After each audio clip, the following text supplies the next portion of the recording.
Hi guys, welcome back to my channel. My name is Patrice, and in this video we will be discussing things I've read. And now let's get started.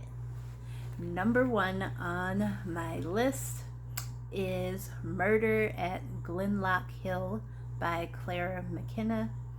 This is a cozy mystery / historical fiction, and I will read you the overview. While at the British Open in Scotland, Stella embraces the chance to connect with her long-lost cousins, the McEwens, at their grand estate, Glenloch Hill. But she and Lindy, her aristocratic husband, don't receive the warm welcome they expect when their arrival is marred by missing luggage, evasive hosts, and the mistreatment of a young laundry maid. When uninvited house guest Sir Edwin is found bludgeoned to death, Lindy is arrested for the murder. Stella must protect Lindy's innocence and survive a cutthroat competition against a killer that'll stop at nothing to win. So this book is the sixth book that's in the Stella and Lindy mystery series.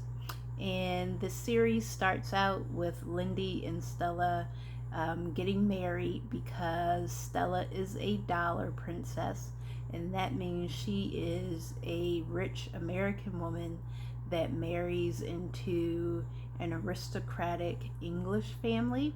So the English family, wants the cash that she has, and then her family, the American side, they want the title from the English family so that they can have the respect and just like the prestige of one of their family members being an aristocrat. So when they first get married, like they had never met, and they finally meet, and I guess usually these marriages, they are not love matches. Like, they're just doing this as a means to an end, and it's a beneficial arrangement for both parties. But in this case, Stella and Lindy, they actually end up liking each other and falling in love, and actually want to go through with the marriage because they like each other. So in the previous installments in this series, the mysteries were good. Like, I enjoyed the series a lot, and this is actually a new series that I found last year, and now I am all caught up, and this is like the newest entry into the series. So I'm not going to spoil the rest of the books, but we do get a lot happening like in the series, like with Stella's family, like some revelations and drama and stuff like that, and also with Lindy's family as well, and that plays into the murder mysteries that they solve. So in this story, they are at the British Open, which is like a golf tournament, and the man that is murdered, Sir Edwin, is the father of Lindy's friend, and he is also Lindy's sister, soon to be father-in-law. So they have some history there, and that is why Lindy is suspected of the murder. And we also get like a laundry maid that was abused, and we're trying to figure out, like, did she accuse the right person, and is the right person taking the blame for what happened. So this entry into the series, the things that I like is that it's, again, a cozy that is set in Victorian England, which is one of the settings in series that I enjoy the most. And I also, like I said, I like Stella and Lindy. I enjoy the other secondary characters that are in these stories as well. And there are usually like some good twists and clues, and this one is no exception. the things I did not like with this one, like the story was like really overly dramatic. Like you would have thought like Lindy was going to be hanged or whatever. Like I get that murder is a serious charge, but it's just like, oh, woe is me, what are we gonna do? Oh my gosh, this is so bad, this is horrible. Lindy's friend and his future brother-in-law, so yes, it's understandable that his father is the one that died, and everybody, would handle that situation in a, probably in a very different way. Like, I know he was stressed out, but he kind of accused Lindy of, the murder, like, real quick. Like, like, he didn't say, oh, well, maybe he didn't do it. He was just like, oh, well, did you do it? Well, I know you did it, that kind of stuff. And then, I just didn't like his attitude. Like, he turned on his friend at the drop of a dime. But then again, it's like his dad. So I guess you could understand that. And then the story was very repetitive. Like, it kept cycling through Stella's, like, concern. Like, oh my goodness, what am I going to do with Lindy? And I need to get him out of this. How am I going to get him out of this? And then it kept bringing up something that happened to her in one of the previous books. And they just beat that to death throughout this story. So I ended up giving this a 3.5 out of 5 stars. The second book on my list is All's Fair in Love and Treachery by Celeste Connally, and this is a cozy mystery / historical fiction. And the summary says, Lady Petra discovers the death of her fiancé was murder, and the man responsible may be her current lover, Duncan Shawcross. Queen Charlotte has tasked Petra with investigating the death of the matron at the asylum for female orphans. An intercepted letter hints there may be a link between the matron's death, the orphanage, and a group of radicals with ties to the aristocracy. As the clock ticks down, Lady Petra must face her fears with the strength of an army and fight with the heart of a queen. So this book is the second in the Lady Petra mystery series, and I really enjoyed this. I liked this book a lot, and I liked it more than the first entry into the series.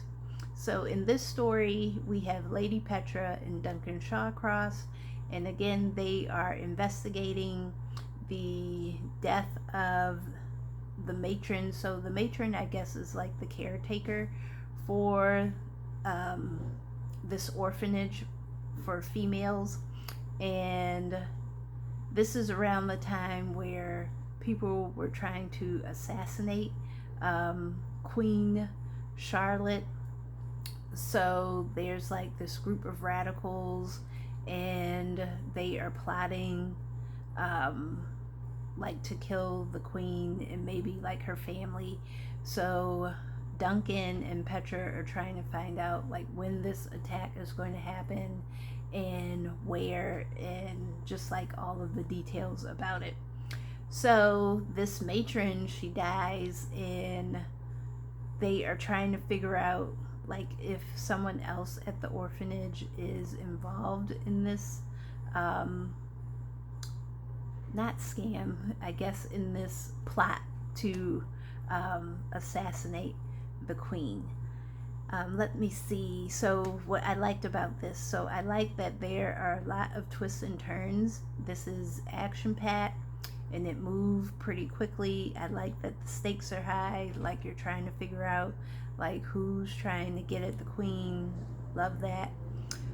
What I didn't like was, so like the summary says, Petra thinks that Duncan may be responsible for the murder of her fiance, and she and Duncan, they have been friends for quite a long while, and now they've turned to lovers, And it was just like a little annoying with her going back and forth like, oh my gosh, I can't believe he's done this to me. And especially because she didn't talk to him and like get his side of things. She just immediately assumed that, you know, he murdered her fiance. And it's like, hello, you've been sleeping with this guy. Like, you didn't have any inklings that he was a murderer, so he probably didn't do it. So you may just want to calm down and like talk to him first and ask him.